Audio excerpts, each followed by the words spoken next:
오늘 본문 말씀에서 예수님께서 핵심적으로 하신 말씀이 소자야 작은 자야 안심하라 너의 죄 사함을 받았느니라 는 말씀입니다. 예수님께서 병을 고치러 온 사람에게 죄 사함을 받았다라는 서로 맞지 않는 말씀을 하셨습니다. 그런데 예수님께서는 전혀 엉뚱하게 말씀하시는 분이 아니라 그 상황에 가장 적합하고 그 상황에 맞는 말씀을 예수님께서는 하십니다. 그 말씀은 중풍병자의 마음에 나의 모든 관심은 이 병에서 낫는 것입니다. 그 마음을 가지고만 왔다면 예수님께서 그 환자에게 죄사함을 받았다라는 말씀을 하실 이유가 없습니다.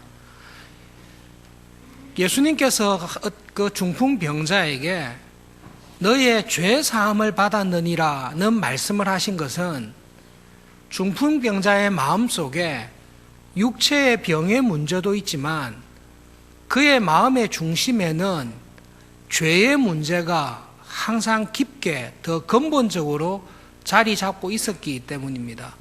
여러분, 예수님의 말씀을 선문답 하듯이 생각하시면 안 되고 왜 이런 말씀을 하셨을까? 그렇다면 어떤 상황에서 나왔을까? 그것을 보면서 말씀을 살펴보도록 하겠습니다. 오늘은 두 가지를 살펴보도록 하겠습니다. 중풍병자와 그 중풍병자를 데리고 온 4명의 친구가 어떤 믿음과 간절함을 가지고 있었는가? 예수님께서 보신 그들의 믿음과 간절함이 무엇인가? 그것을 먼저 살펴보고 그 다음에 주님께서 하신 말씀 너의 죄를 내가 사하노라 는 말씀을 통해서 우리에게 주시는 은혜 안에 살아가는 삶이 무엇인지를 돌아보도록 하겠습니다. 상황을 잘 이해하시면 말씀을 이해하고 믿음으로 살아가는 데 큰 유익이 됩니다. 오늘 중풍병자를 고친 사건은 마가복음과 누가복음에도 다 기록되어 있습니다. 제일 상세하게 기록된 것은 마가복음입니다. 예수님께서 풍랑이는 바다와 파도를 잔잔하게 한 사건이 우리 마음속에 남아 있습니다. 그 사건은 공생애를 시작하시던 해하고 마치시던 해 사이에 만 3년이 있습니다. 바다를 잔잔하게 한 사건은 공생애 2년 마지막 때쯤 있었던 일입니다. 그런데 지금 중풍병자를 고치신 일은 공생애 1년 굉장히 초창기에 있는 사건입니다. 마태가 의도적으로 순서를 그냥 바꿔놨을 뿐입니다. 중풍병자를 고친 사건과 바로 이어서 나오는 세리 마태를 제자로 부르시는 사건이 공생애 1년 초반부에 있고 이 부른 제자들을 12사도로 부르는 게 공생애 2년 차에 있고 12사도로 부르고 난 다음에 산상수훈의 복음을 전하시고 그 다음에 호수를 건너가다가 풍랑이는 사건이 1년 뒤에 있습니다. 그러니까 지금 이 사건은 예수님 공생애에 굉장히 초창기에 있었던 사건이고 초창기부터 예수님께서 너의 죄를 사했다라는 말씀을 하신 사건이 기록되어 있습니다. 또 한 가지는 마가복음에 이 사건이 제일 상세하게 기록되어 있습니다. 마가는 사도가 아닌데 복음서를 기록한 사람인데요. 마가가 기록한 복음서의 모든 내용은 베드로에게 들었던 내용으로 학자들이 다 이해하고 있습니다. 마가는 거의 베드로와 함께 다녔고 베드로를 통해 예수님의 복음에 관한 이야기를 들었습니다. 마가의 이 사건이 제일 상세하게 기록된 것은 이 사건이 일어난 집이 베드로의 집이라고 믿기 때문에 그렇습니다. 본 동네는 가버나움을 이야기합니다. 예수님의 갈릴리 전도사에게 공생애 사역의 중요한 본거지가 가버나움이었고 가버나움에 가시면 찾아서 머물렀던 집이 그 집인데요. 그게 베드로의 집입니다. 그러니까 베드로의 이야기를 잘 들은 마가는 그때 데리고 온 사람이 4사람이었다. 예수님께서는 베드로의 집, 조금 컸던 집인데요. 베드로의 집들 안에서 말씀을 가르치고 계셨고, 예수님의 말씀을 듣기 위해 가버나움에 있는 많은 사람들이 베드로의 집에 다 몰려들어서 한옥을 생각해 보십시오. 대문을 열고 들어와서 마당이 있어요. 그 마당 한 곳에 예수님께서 서서 하나님의 도를, 천국의 복음을 전하고 계십니다. 마을 사람들이 그 마당에 가득 차서 앉아 있습니다. 대문 앞까지 많은 사람들이 예수님의 말씀을 듣고 있는 상황입니다. 예수님께서 오셔서 말씀을 전하신다는 이야기를 듣고 중풍병으로 고생하는 환자를, 친구겠지요, 가족이나 친구 4명이 침상에 싣고 예수님께로 왔습니다. 와서 보니 들어갈 수가 없습니다. 제일 간단한 방법이 무엇이죠? 기다리면 됩니다. 예수님을 만나서 병 고치러 왔는데 예수님께서 부지런히 말씀을 전하고 복음 사역을 전하고 계십니다. 그 말씀을 듣기 위해서 일찍 온 사람들이 마당과 집 앞 대문이 넘치도록 다 앉아서 말씀을 듣고 계십니다. 그러면 어떻게 하면 되지요? 설교 마칠 때까지, 가르칠 수 있는 일들을 끝날 때까지 예의 있게 잘 기다렸다가 예수님께서 다 마치시면 가면 됩니다. 사람들이 집에 가고 난 다음에 예수님 앞에 가서 부탁을 해도 됩니다. 그런데 이 사람들이 어떻게 보면 무례하게, 예수님에게도 무례하고 예수님의 말씀을 먼저 듣기 위해서 온 사람들에게도 무례하게도 예수님이 계신 마당 위에 계신데요. 마당 위에 아마 이렇게 천장을 임시로 회랑같이 만들어 놓은 것 같습니다.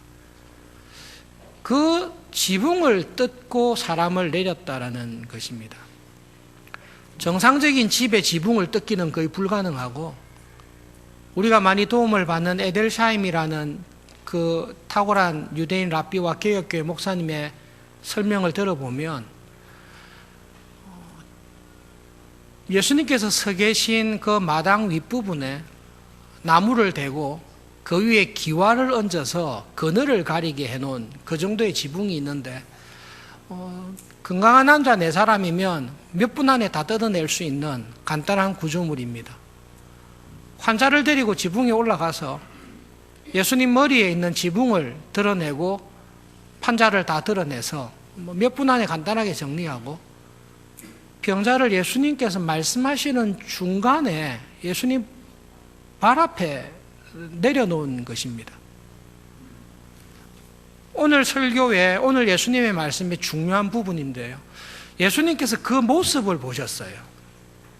그 모습을 보시고 그 중풍병자에게, 그리고 그 중풍병자를 예수님의 발 앞에 내리는 친구들, 그들의 믿음을 보시고 하신 말씀입니다. 소자야 안심하라, 너의 죄가 사함을 받았느니라. 예수님께서 보신 것이, 이 중풍병자와 친구들에게서 본 것이 무엇입니까? 이들의 확실한 예수님을 향한 믿음을 보았습니다. 예수님께 이 환자를 데리고 가면 분명히 고쳐주실 것이다. 예수님에게는 병을 치유하시는 능력이 분명히 있다라는 확실한 믿음을 가지고 나왔습니다. 그런데 이들에게 있는 믿음이 무엇과 함께, 이들의 믿음이 어떻게 나타나는가 하면 간절함으로 나타납니다. 내가 이 문제를 예수님께 가지고 가서 예수님께 은혜를 구하면 예수님은 나의 이 불쌍하고 비참한 상황을 긍휼히 여기시고 나를 고쳐주실 것이다 라는 치유의 능력이 있다라는 확실한 믿음이 있습니다. 또 한 가지, 이 사람들의 마음속에 이 간절한 믿음과 함께 있는 것이 무엇인가 하면 염려와 불안이 있습니다. 예수님께서 그 일을 한 중풍병자와 친구들에게 안심하라, 염려하지 마라, 용기를 내라, 그렇게 이야기하십니다. 무엇 때문에 염려하고 두려워했기 때문에, 무엇을 염려했기 때문에 안심하라고 하셨을까요? 열심히 강의하고 있는데 이게 좀 예의가 없이 함부로 사람을 이렇게 내려서 강의도 멈추게 하고 복음 전하는 것도 방해하고 다른 사람들에게 해를 끼치다니, 이렇게 무리한 일을 했다니 뭐 그래도 괜찮다, 그런 뜻으로 말씀하셨겠습니까? 예수님께서는 이 중풍병자를 보시고 이 사람의 질병을 죄와 연결시키십니다. 여러분, 모든 질병이 죄와 연결되어 있다라고 말할 수 없습니다. 그리고 되게 아프다고 해서 죄가 많은 것은 결코 아닙니다. 우리가 죄와 관계없이 몸을 잘못 관리하거나 위험한 행동을 하거나 과격한 운동을 하거나 혹은 기력이 없어서 넘어지시거나 해서 우리가 육체적으로 어려움이 당할 수 있습니다. 모든 질병이 죄와 관계되는 건 아닙니다. 계속 아프다고 해서 죄 많은 것도 아닙니다. 종교개혁자 가운데 지독하게 몸이 아파가지고 평생 종합병원이라고 불린 사람들 중에 한 사람이 요한 켈빈입니다. 루터도 워낙 많이 아파가지고 자기가 아픈 것을 막 글로 쓰다가 자기가 당하는 그 질병이 너무 클 때는 라틴어로 글 쓰다가 너무너무 아플 때는 독일어로 글을 씁니다. 왜냐하면 아픈 거를 라틴어로 표현이 안 되니까 막 경상도 사투리 하다서 막 죽을 뻔했다, 그런 표현을 쓰는데요, 되게 아팠습니다. 죄 때문에 아픈 건 아닙니다. 그런데 이 사람이 중풍에 걸려서 심각한 질병과 비참한 가운데 있는 것은 죄와 긴밀히 연결되어 있다는 것을 예수님도 알고 계시고 이 사람도 알고 있습니다. 자기의 죄가 육체의 이 큰 질병을 가지고 왔다는 것을 중풍병자와 친구들이 알고 있습니다. 확신은 있어요. 예수님께 가져가면 고칠 수 있다. 예수님은 고쳐주신다. 그런데 어떤 두려움이 있는가 하면 내 죄를 다 아시는 주님께서 내가 지은 그 모든 죄를 아심에도 불구하고 나에게 은혜를 과연 베풀어 주실까라는 두려움과 염려가 있습니다. 죄로 인한 염려와 두려움이 이 중풍병자와 친구들을 간절하게 만들었습니다. 한두 시간 있으면 마칠 거니까 좀 기다려보지, 그 마음이 아니라 지금 내가 주님 앞에 가서 주님의 은혜를 구하고 긍휼히 여기심을 구해서 나의 병을, 그리고 내가 이런 병을 앓게 된 나의 죄를 주님 용서해 주십시오라는 이 은혜를 구하고 싶은 간절한 마음, 하나님 앞에 가난하고 겸손하여 주님, 제가 이 질병이 왜 왔는지 압니다. 나에게 이 고통이 왜 왔는지 압니다. 그러나 주님께서는 고치실 수 있는데 저를 불쌍히 여기시고 은혜 베풀어 주십시오라는 이 마음이 지금 예수님 앞에 나아가서 지금 은혜를 구하고 오늘 하나님의 은혜를 받아야 되겠다라는 이 간절함이 지붕을 뜯게 만들었다고 믿습니다.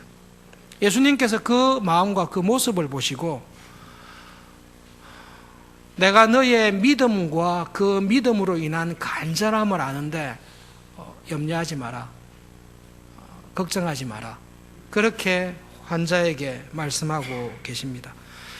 여러분, 우리가 신앙생활할 때 무례한 것하고 간절한 것은 구별해야 됩니다.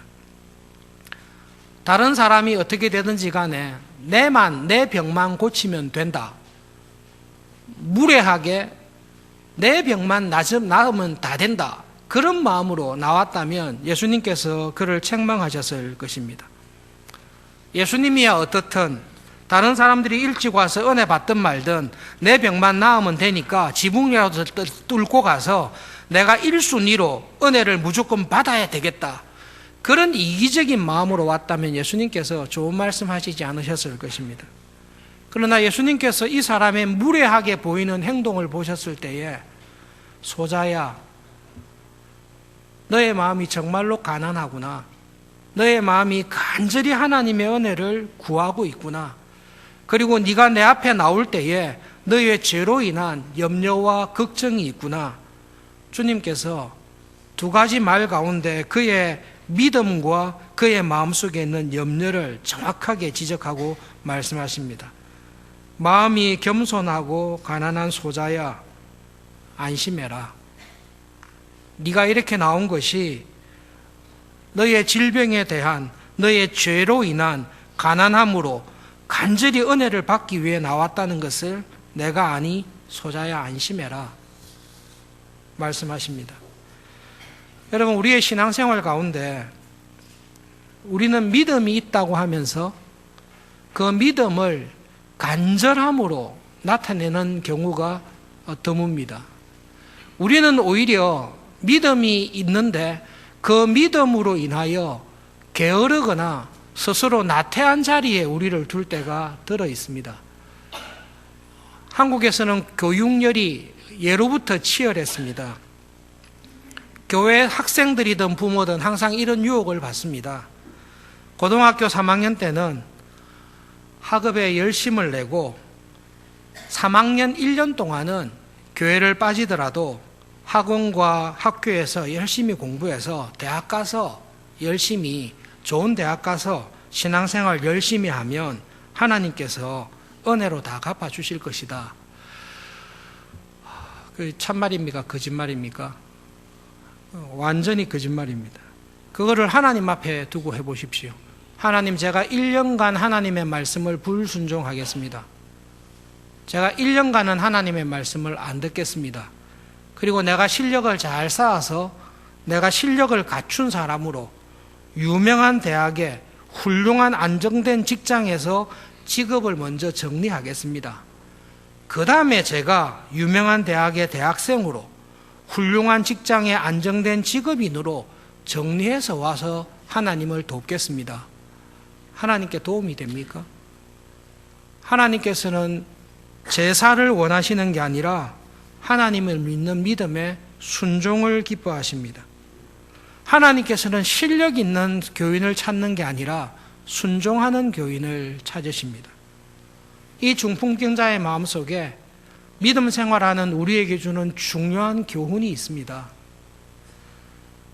하나님께서 나에게 은혜 베푸실 것을 우리는 믿습니다. 그러면 그 믿음을 구할 때가 있습니다. 하나님의 은혜를 찾아야 될 때가 있습니다. 그게 언제입니까? 그게 오늘입니다. 오늘 하나님의 은혜를 구하고 오늘 믿음으로 사는 일에 순종하는 것이, 그것이 믿음입니다. 1년 후에 제가 주님을 잘 준비해서 뵙겠습니다. 하나님 항상 영원토록 살아계시고 예수님 영원토록 살아계시니 제가 다음 달에 순종하겠습니다. 제가 어느 정도 정리가 되면 믿음 생활하겠습니다. 그것은 믿음이 아니라 거짓입니다. 중풍병자에게 우리에게 보여주는 믿음 생활에 중요한 교훈이 있습니다. 하나님을 찾을 만한 때에, 가까이 계실 때에, 떠나시기 전에 하나님 앞에 나와 믿음으로 은혜를 구하는 그것이 믿음 생활인데요. 언제 주님을 찾아야 됩니까? 지금 찾아야 됩니다. 내일부터 기도하겠다. 다음 주부터 신앙생활 열심히 하겠다. 내가 어느 정도 정리되면 믿음으로 살겠다. 그것은 거짓입니다. 마귀의 유혹이고 시험입니다. 믿음으로 살아가는 사람은 저 사람이 왜 저렇게 무례하게 하나라는 오해를 받을지 몰라도 하나님의 은혜를 내가 오늘 받지 않으면, 지금 주님 앞에 나가서 하나님의 용서를 구하지 않고 은혜를 구하지 않으면 나에게 기회가 없을 것이다. 그 간절함이 중풍병자와 친구들에게 지붕을 뜯어 말씀 중에 계시는 주님 앞에 친구를 내리는 일이 벌어진 것입니다. 그렇게 간절하게 가난한 마음으로 주님 앞에 나오는 그 사람들을 보시고 예수님께서 아니 무례하구나, 무례함이 아니라 그들의 가난함과 가난함을 인정하시고 염려하지 마라, 내가 너의 마음의 중심을 안다 말씀하십니다. 두 번째로 예수님께서 하신 중요한 말씀이 오늘 이 사건의 핵심입니다. 모든 사람이 예상한 대로 예수님께서 알겠다, 너의 믿음이 정말로 크구나, 너의 간절함이 크구나, 일어나서 침상을 들고 건강하게 걸어가라. 그렇게 말씀해 주셨으면 사실 아무 문제가 없었을 것입니다. 그런데 예수님께서는 중풍병자의 마음의 중심에, 하나님 앞에 나온 그의 고민의 중심에 질병뿐만 아니라 자기에게 이런 큰 질병을 가져온 죄에 관한 염려와 슬픔이 있는 것을 정확하게 보시고 병자를 향해서 그의 마음의 핵심을 다루시는 것입니다. 너를 이렇게 비참하고 불행하게 만들었던 그 죄를 내가 용서해 주겠다라고 예수님께서 말씀하십니다. 설교의 두 번째 부분은 예수님과 서기관들의 논쟁입니다. 유대에서 예루살렘에서부터 올라온 바리새인들과 율법 교사들, 서기관들이 베드로의 집에 함께 앉아 있었습니다. 아마 율법 교사들이고 바리새인들이니까 이 사람들은 마당에 서서 앉아 있었기보다는 아마 방에 걸터서 앉아서 들었겠지요. 예수님의 그 말씀을 듣고 정확하게 판단을 했습니다. 하나님을 모독하는 사람이구나. 유대인들의 믿음 가운데 메시아도 죄를 용서할 수 있는 능력은 없다. 메시아라 할지라도 사람의 죄를 용서할 수는 없다. 죄는 오직 하나님만 용서하신다. 이것은 모든 사람들이 믿고 고백하는 신앙입니다. 갈릴리에서 나사렛에서 자랐던 사람인 줄 다 알고 있는데 전직 목수였다는 것도 다 아는데 설교를 잘하고 기적을 행하는 것도 알기는 하는데 갑자기 그들 앞에서 나는 너의 죄를 용서할 수 있는 사람이니까 내가 너의 죄를 용서한다 라고 선언했습니다. 어떤 느낌이 들겠습니까? 제가 여러분에게, 여러분 제가 사람으로 보입니까? 제가 천사입니다. 모르셨습니까? 그럼 웃으시겠죠, 그죠? 그런데 여러분 제가 막 여러분에게 제가 사람으로 보입니까? 내가 재림 예수님입니다. 이렇게 하면 어떻게 하시겠습니까? 바로 돌 던지시겠죠. 돌을 던지셔야 됩니다. 그렇게 정신 나간 목사가 있으면 이렇게 돌을 던져서 쫓아내야 됩니다. 예수님께서 사람들 앞에서 하나님께서만 하실 수 있는 죄를 내가 용서해 줄 수 있으니까 너의 죄를 내가 용서하노라. 어떻게 해야 됩니까? 이건 죽여야 됩니다.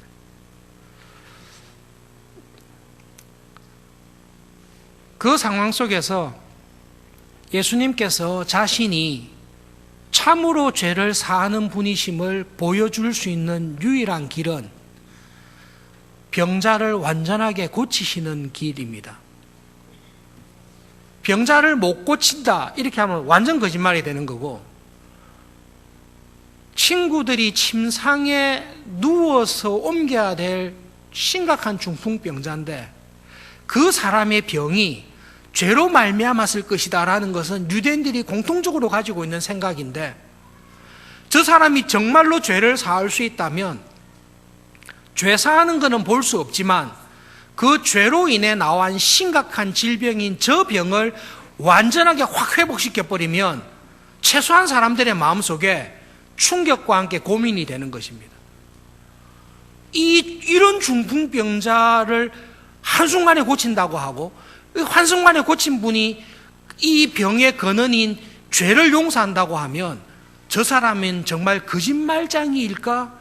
아니면 정말로 죄를 용서하는 하나님께로부터 온 사람일까? 그 고민과 갈등이 생기는 것입니다. 공생의 1년이라고 말씀하셨죠. 공생의 1년에 예수님께서 중풍병자에게 내가 너의 죄를 내가 용서하겠다. 그리고 지금 일어나서 침상을 들고 나가라 말씀하셨습니다. 꼼짝하지 못하고 움직이지 못했던 환자가 벌떡 일어나서, 오랫동안 누워있으면 걷기가 어려울 텐데요, 벌떡 일어나서 자기의 침상을 잘 정리해서 그것을 들고 씩씩하게 걸어나가는 모습을 보았습니다. 우리가 만약 베드로의 집안에서 그 모습을 봤다면 우리 마음에 어떤 생각이 들겠습니까? 첫째로는 그 놀라운 기적에 대해서 우리가 다 충격을 받을 것입니다. 우와, 정말로 신기하다. 어떻게 저렇게 낫냐? 그리고 그 다음에 우리 마음에 큰 고민이 들 것입니다. 저 사람이 진짜 죄를 사하는 사람인가? 병 고치는 것은 확실한데 저 사람이 진짜로 죄를 용서하는 그런 권세가 있다고 자기가 말을 했는데 저 사람에게 정말로 죄를 사하는 권세가 있다는 말인가? 거짓말이다 라고 말하기에는 자기들 눈앞에서 벌떡 일어나 나간 중풍병자를 보았고, 하나님이다 라고 하기에는 도무지 하나님이라고 할 수 없는 자기들이 아는 사람이고, 사람들의 마음속에 예수님의 정체에 대한 심각한 고민과 갈등이 되었을 것입니다. 예수님께서는 공생의 초기부터 자신이 어떤 분이신지를 제자들에게, 사람들에게 증거하고 계십니다. 여러분, 오늘 사건을 통해 예수님이 어떤 분이신지를 마태복음에 분명하게 하신 말씀이 있습니다. 마태복음 20장 뒤로 조금 넘기시면, 마태복음 20장 27절과 28절 말씀인데 한 절씩 교독하겠습니다. 마태복음 20장 27절 제가 읽고 여러분 28절 읽겠습니다. 너희 중에 누구든지 으뜸이 되고자 하는 자는 너희의 종이 되어야 하리라.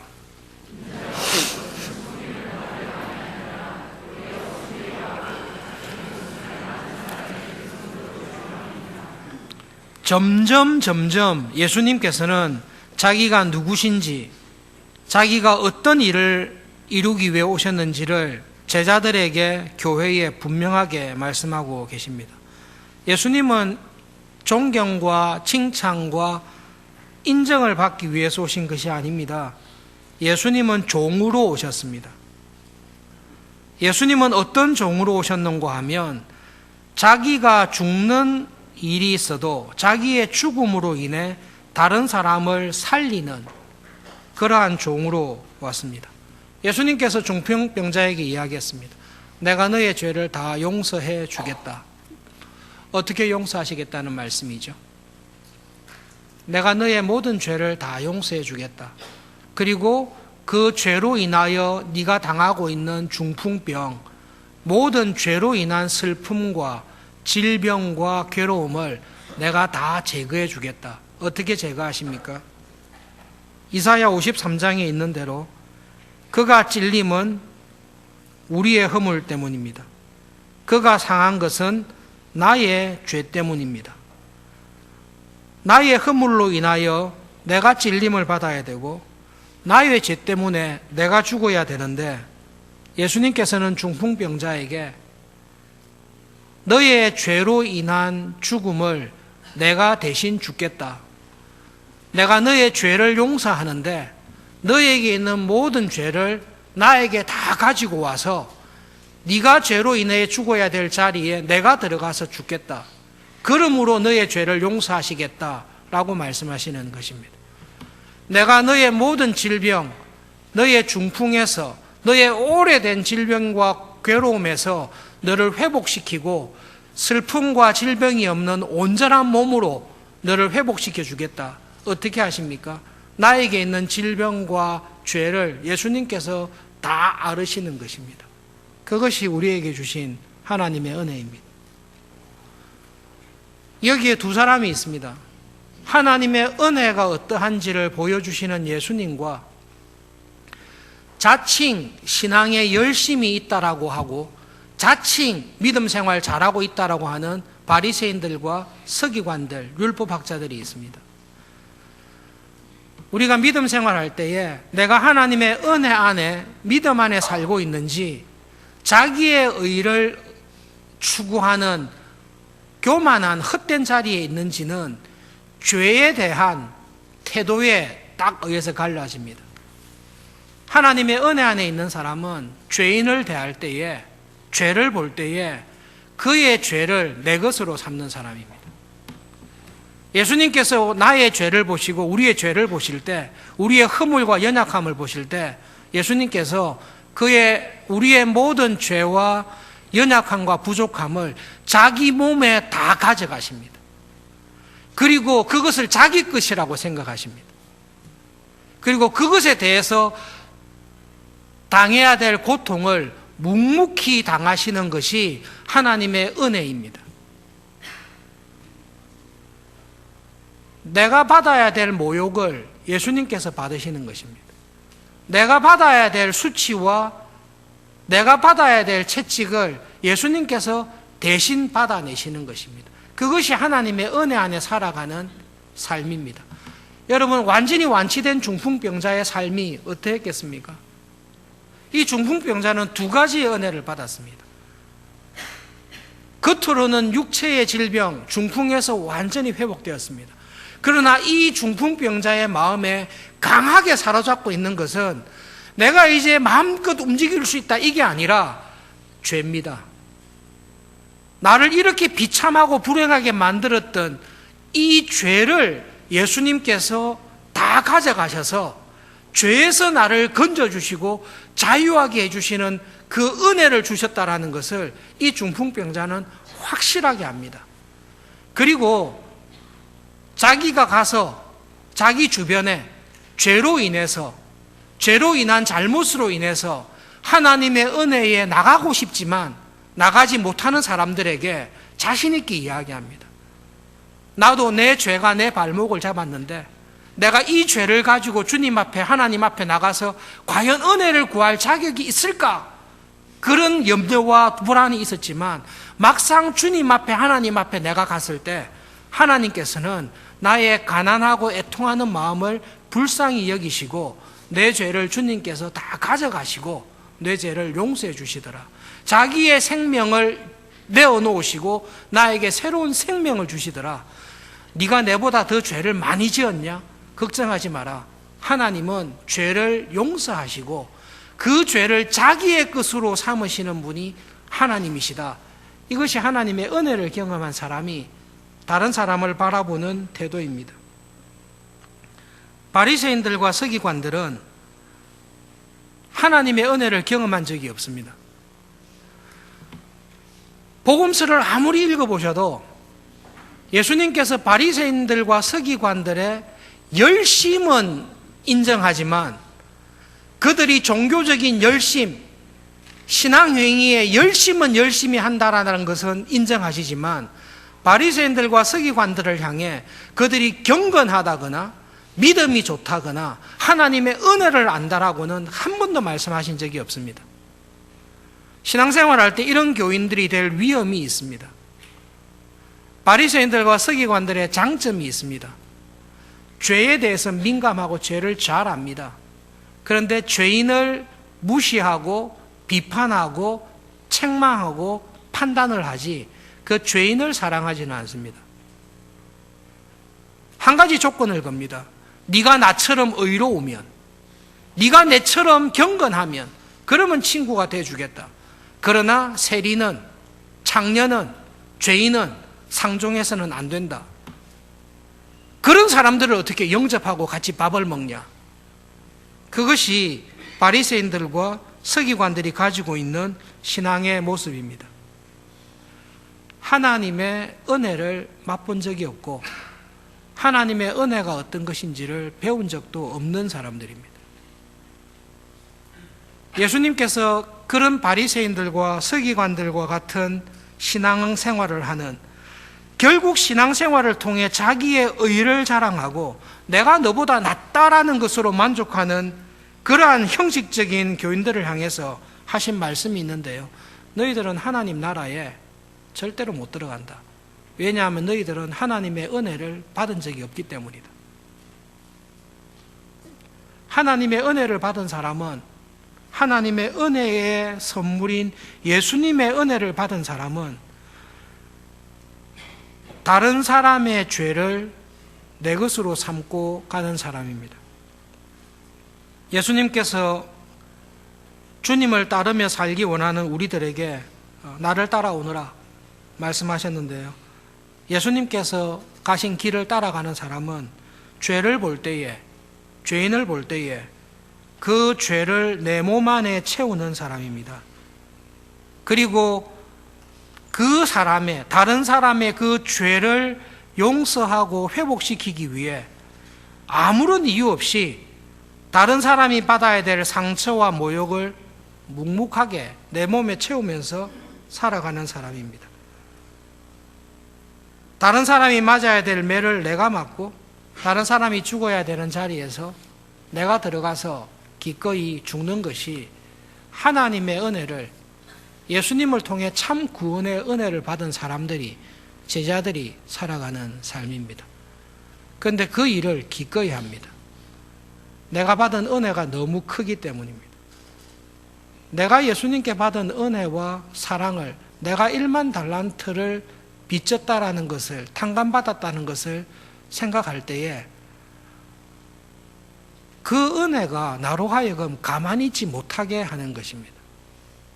이번 한 주간 8월을 보내고 9월을 시작하는 계절의 변화 속에 여러분 주신 말씀이 우리에게 살아있는 말씀이 되기를 정말로 바랍니다. 여러분 중풍병자와 그의 친구들을 보십시오. 이들의 믿음은 게으르지 않습니다. 이들의 믿음은 하나님 앞에 나가서 은혜 받아야 될 때 내일 하자, 다음에 하자, 그렇게 하지 않습니다. 하나님의 은혜를 사모하고 믿는 믿음이 있는 사람은 그 은혜로 인한 간절함이 있습니다. 하나님, 제가 오늘 믿음으로 살고 싶습니다. 제가 오늘 이 사람을 용서하며 제가 오늘 하나님의 자녀답게 살고 싶습니다. 내일은 올지 안 올지 모르지만 좌우지간 하나님, 제가 오늘 하루만이라도 하나님의 은혜를 받은 사람답게 사랑하며 섬기며 용서하며 그 아픔을 내가 지고 살아가는 것을 제가 오늘 하루만 하겠습니다. 이게 믿음입니다. 거짓된 믿음은 내일 하지 뭐, 저 인간은 너무 밉다, 내일 하지 뭐, 오늘 내가 너무 중요한 일이, 내가 고3인데 내가 이것만 정리되면, 내가 이것만 안정되면 내가 그때 하지, 오늘은 그냥 하나님 오늘은 제가 그냥 알아서 하겠습니다. 아니요, 하나님, 제가 오늘 하겠습니다. 제가 오늘 하루만, 내가 오늘 아침에 눈을 떠서 눈을 감는 오늘 하루만이라도 하나님의 말씀대로 주님과 동행하면서 살겠습니다. 그렇게 오늘 하루를 믿음으로 순종하며 살아간 것이 300년이 된 것입니다. 그게 에녹입니다. 여러분, 믿음은 간단합니다. 그냥 오늘을, 지금을 믿음으로 살아라. 그게 믿음입니다. 그러면 이렇게 살면 내일 어떻게, 내일은 걱정하지 마세요. 올지 안 올지도 모르고, 내일이 오면 이렇게 생각하세요. 하나님, 오늘 하루만 믿음으로 살겠습니다. 그렇게 하시면 돼요.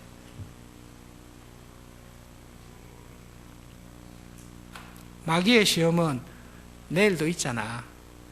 오늘은 네가 그렇게 하기에는 좀 너무 자존심 상하지 않냐? 내일 있잖아. 그 싸움입니다. 너무 간단한데요. 오늘만이라도 모든 것을 포기하고 사랑하고 섬기고 용서하며 다른 사람의 아픔을 내 아픔으로 생각하면서 오늘 하루를 주님께 순종하며 살겠다. 이것하고 오늘은 내 성결대로 살겠습니다. 내가 내일 하겠습니다. 오늘만 내가 원하는 대로 하겠습니다. 이거를 무한대로 확장해 보십시오. 이 사람은 천사가 되고 이 사람은 마귀가 될 것입니다. 이 사람은 하나님 나라에 절대 들어가지 못하는 사람이 되고 이 사람은 하나님의 나라에서 하나님을 영원히, 하나님께서 나에게 주신 은혜를 영원토록 기뻐하며 찬양하는 천사와 같은 사람이 될 것입니다. 오늘 싸우셔야 됩니다. 기도하겠습니다.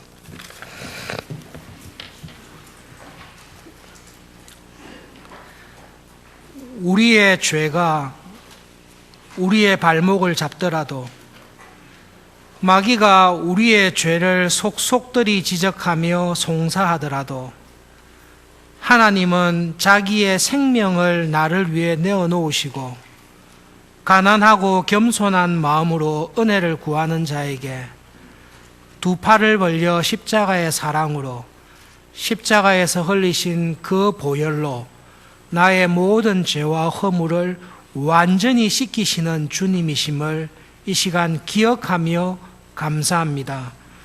저희들의 믿음이 그 주님의 사랑으로 인하여 담대하게 하시고 저희들의 담대한 믿음이 오늘 하루 하나님을 찾는 간절함으로 열매를 맺도록 붙잡아 주시옵소서. 하나님 아버지, 다음 주일날 여기 올지 안 올지 아무도 알 수 없지만 오늘 하루는 주님께서 걸으신 그 믿음의 길을, 그 은혜의 길을, 십자가의 길을 걸으며 죄인을 사랑하며 원수를 사랑하며 나를, 형제를 위해, 자매를 위해 내어주는 주님의 뒤를 따라 살겠다 결심하며 살아가는 참 그리스도인 되게 해 주십시오. 예수님의 이름으로 기도합니다. 아멘.